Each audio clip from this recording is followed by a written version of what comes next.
નમસ્કાર કલમ યુદ્ધ સમાચારની સાથે હું છું આપની સાથે પાયલ બાંભણિયા। તો જોઈએ આજના મહત્વના સમાચારમાં। સુરતના ઓલપાડ ખાતે વગર પરવાને આયુર્વેદિક બનાવટોનું ઉત્પાદન કરતી ફેક્ટરી પર ખોરાક અને ઔષધ નિયમન તંત્રના દરોડા। ફેક્ટરીમાંથી ₹11,60,000ની કિંમતનો શંકાસ્પદ જથ્થો જપ્ત કરાયો।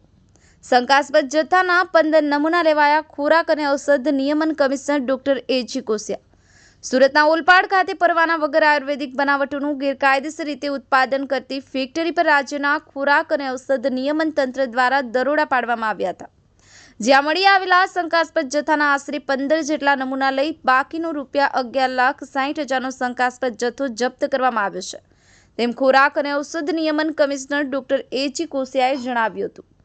કમિશનરશ્રીએ વધુ વિગતો આપતા જણાવ્યું હતું કે સુરત ખાતે આયુર્વેદિક બનાવટોનું ઉત્પાદન અને વેચાણ કરતી ફેક્ટરી ખાતે ડ્રગ ઓફિસરોની ટીમ દ્વારા દરોડો પાડતા સ્થળ પર કવાથ ચૂર્ણ તથા જોઈન્ટ રિલીફ ઓઇલ નામની અલગ અલગ પ્રકારની આયુર્વેદિક દવાનું ઉત્પાદન થતું જોવા મળ્યું હતું।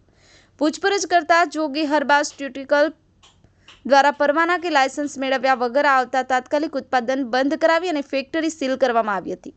અત્રે ઉલ્લેખનીય છે કે ખોરાક અને ઔષધ નિયમન તંત્રના અધિકારીઓને તાજેતરમાં ગાંધીનગર ખાતે વગર લાયસન્સે સ્પ્યુરિયસ એલોપેથિક દવાનું ઉત્પાદન કરતી duplicate factory Shri health care અને સુરત ખાતે કોસ્મેટિકની આડમાં એલોપેથિક દવા ઓનલાઈન એમેઝોનના માધ્યમથી બનાવટી દવા વેચાણ કરતી ફેક્ટરી પકડી પાડી હતી।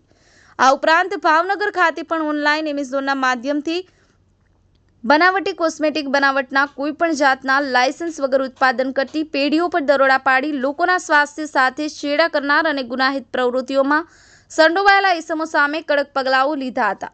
નીતિન રથવી, કલમ યુદ્ધ સમાચાર, રમેશ સત્યની સાથે।